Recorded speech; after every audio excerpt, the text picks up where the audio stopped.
Good morning, everyone. And I think by my being positioned second to Dr. Afroz was perfect because she has already said a lot of things that I would have had to say. And since the paucity of time will, of course, I shall leave out a lot. Having said that, there will be some overlap. So do bear with that a bit. Now, of course, she's brought out very succinctly, I think, that the economic logic of a regional, economic and political logic, in fact, of an energy or electricity grid is beneficial for everybody. It's an acknowledged fact. We all know that. It ensures energy security. It makes for affordability and sustainability by lowering costs and ensuring a diversified supply by tapping into varied energy resources, not just one kind. As she has also brought out, that the entire region, as in most of the world, we are very dependent on fossil fuels, but now with the whole climate change debate and the anxiety over growing carbon emissions, moving more and more into renewable energy. So my paper is really about the connectivity, energy connectivity, which is also electricity connectivity in the region as a regional kind of a grid. And but mainly my focus is going to be on how to make it more integrated. I mean, it's a kind of an ad hoc system right now, but we need to make it far more integrated to make it a truly regional energy grid. And that's really what I'm going to be focusing on. Now, the problem is in the region is that there is a lot of disparity in the distribution of the energy resources, and is also significant demand diversity. I mean, you know that India, of course, is by far, by leaps and bounds, its demand for energy is huge. We have a lot of energy in the country. We do have installed power generation capacity, which is also the 5th largest in the world, maybe the 4th largest right now. But even then, we have about 25 million people. I mean, these are official figures. I'm sure we have many more who do not have access to modern forms of energy. So we do need, over the years, more and more. And when we look at it, right now we have close to about 350, we're not yet there, 350 gigawatts of installed capacity. Actual generation, of course, is much less. But in another couple of decades, we're going to be going somewhere anything between 800 gigs. So that's the kind of demand we need. And where are we going to get it from? We do not have the fossil fuels that are required for this kind of generation. So we are turning to, of course, renewable energy. But that, of course, is India's energy policy, which I'm not going to really go into. On the other hand, you have seen that Nepal, Bhutan have a lot of hydropower. Bangladesh had a lot of gas, but now requires, because of its growing GDP, requires a lot of the gas and will have very little left over to export, if any at all. And that is about all. Sri Lanka has no energy resources of its own. I mean, it has to import everything.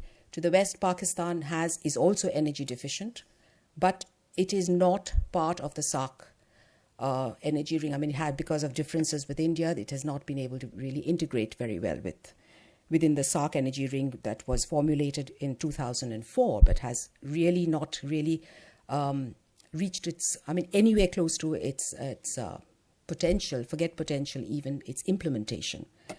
So, but CBET, or cross-border energy trade, is really the way to go if we all want to benefit from it and if we all want to progress towards economic development. Keeping that in mind, of course, at the 5th SAARC Energy Ministers Summit in New Delhi, when the new government, the NDA government, had taken over, the then Renewable Energy Minister Piyush Goyal had said, and I quote, "Rivers can flow only in one direction, but power can flow in the direction of our choice. I dream of a seamless SAARC power grid within the next few years. For example, hydroelectric power generated in northeast India could be transported via Bangladesh, India and Pakistan onto Afghanistan, or offshore wind projects could be set up in Sri Lanka's coastal borders." Close quote.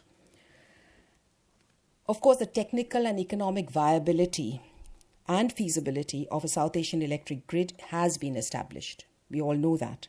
But as has also been pointed out by the previous speaker, the enormous political and institutional challenges among multiple countries in the region have prevented that from taking place. Tensions, of course, between India and Pakistan have hindered the momentum that was started in 2004 for a SAARC energy ring.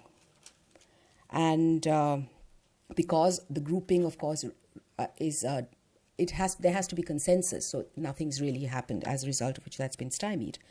So the Western sector remains largely disconnected, despite the fact that we have huge resources to the west of India, of the subcontinent. We have the whole of West Asia, which is full of oil and gas. We have Central Asia also, but we have not really been able to successfully access these for various reasons, not maybe individually, but not really as a region as a whole. Nevertheless, a framework agreement did emerge and served as a roadmap for cooperation on electricity trade and connectivity, but at a sub-regional level. The BBIN initiative, the BBIN, I don't have to tell this audience what BBIN stands for, was launched, and with countries in the eastern sector that were geographically contiguous and enjoyed better relations. Also, the existence of electricity trade was already established between India and Bhutan for decades, and in which hydrocarbon sector constitute around 20% of Bhutan's revenue and 40% of its exports to India. So towards the end of 2014, private investors, regional analysts and power sector officials from Bangladesh, Nepal, Bhutan and India began to feel that the long-term trajectory was locked onto the vision of a common electricity market for the region. Finally, at the 5th SAARC Energy Ministers meeting in 2014, the SAARC Framework Agreement for Energy Cooperation, Electricity, which was pending from 2010, was finalized. It was hailed as a crucial step towards developing a SAARC 4 market for electricity on a regional basis, the acronym being SAME. To a large extent, the recent push for a multilateral energy connectivity system by India was an extension of the current government's foreign policy agenda, which placed a high priority on economic diplomacy and its immediate neighborhood. We all know that initially India preferred bilateral deals with its neighboring countries, but now it's started moving more towards it was more open to a multilateral agreement. And there's no denying that it was also, a lot of that was influenced by overtures from other countries to our neighbors over here. For example, Bangladesh, the media in Bangladesh reported in September this year that Dhaka was keen to import hydroelectricity from China, along with plans to import electricity from, of course, along with what is already ongoing with India. And a Chinese company had also offered to export power from Kunming through Myanmar. Similarly, in September, Nepal and China were reported to have agreed to facilitate joint investment in the power sector, with the possibility of energy collaboration and the development of cross-border interconnections. The two sides are said to have agreed to prepare a power system cooperation plan also in the future. So this, I think, galvanized India also to kind of move towards a much more multilateral kind of an arrangement. But what is clear is that electricity trading and grid integration was seen less as a commodity import and more as a strategic commodity that could secure and lock in South Asian interdependencies. This is evident from the Ministry of External Affairs foreign policy concerns, in including some provisions of India's cross-border power trade guidelines, which were unveiled in December 2016. While the stated intention, of course, was to harmonize existing bilateral power agreements and memoranda of understanding with Bangladesh, Bhutan and Nepal, certain provisions of the guidelines, particularly subclause 5.2.1, paragraph 1, which described several restrictions on foreign generators that can participate in power trade with India, seemed to indicate that India viewed power trading as a strategic commodity rather than a development input.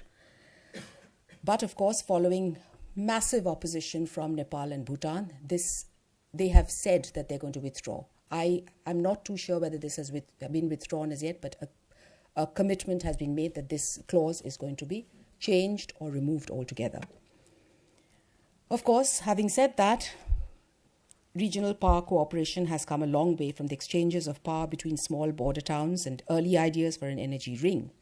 Nonetheless, the cross-border transmission infrastructure in the BBIN countries remains more akin to an incremental extension of the Indian national grid through bilateral connections with Bhutan, India, Nepal, India, Bangladesh, done project by project through short-term, small batch pricing and supply agreements, rather than a decisive move towards a regional energy market. The rules of trade are also decided by India and the implementation governed by its national institutions in the absence of independent regional institutions. Moreover, the grid is operationally too fragmented to provide reliable long-term supply signals, and as a result, the logic of an integrated market is almost completely lost. So when you compare various regional grids, the BBIN grid is in its infancy, so to speak. But for a truly regional energy or a power market to emerge, it would require the creation of an independent system operator or an independent regulator or regulators and grid operators managing the regional grid and creating conditions for the establishment of transparent electricity pricing, which is most crucial, based on supply and demand, preferably through transparent and competitive pricing mechanisms, with a built-in dispute resolution mechanism which can undertake joint planning and investment for expansion of the grid. Of course, this is contingent upon a high level of trust between the participating countries. Neither the trust nor the infrastructure that is required for the market exists in South Asia or in the BBIN region, despite our very good relations at present. Despite that, of course, power trading has been growing in the eastern sector, but there are several challenges that are there which have to be overcome before even a sub-regional grid can come up, let alone a complete regional grid. Some of the key ingredients, therefore, that are required are harmonization of laws, regulation, policies and grid codes, investor-friendly policies, because investment is a must for expanding the grid, commercial mechanisms and frameworks,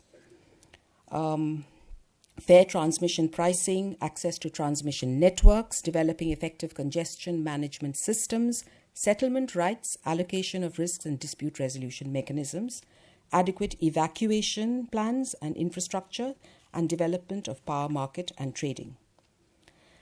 In conclusion, therefore, I'd like to say that at the broader level, an intergovernmental treaty for CBET, that is cross-border energy trading, backed by a comprehensive legal and supportive policy framework and regulations are essential for a sustainable investment environment in the long run. Many steps, of course, have already been taken by the South Asian governments bilaterally to enhance trading in the region. Efforts are also on to promote multilateral forms of trade. But the success of a regional integrated grid will depend on a number of factors. Given the preponderance of India's power infrastructure, due to its geographical location, if nothing else, much is going to depend on whether India is going to take the requisite steps to create a stable policy foundation for investments by its neighbours in other South Asian countries. Thank you for your patience.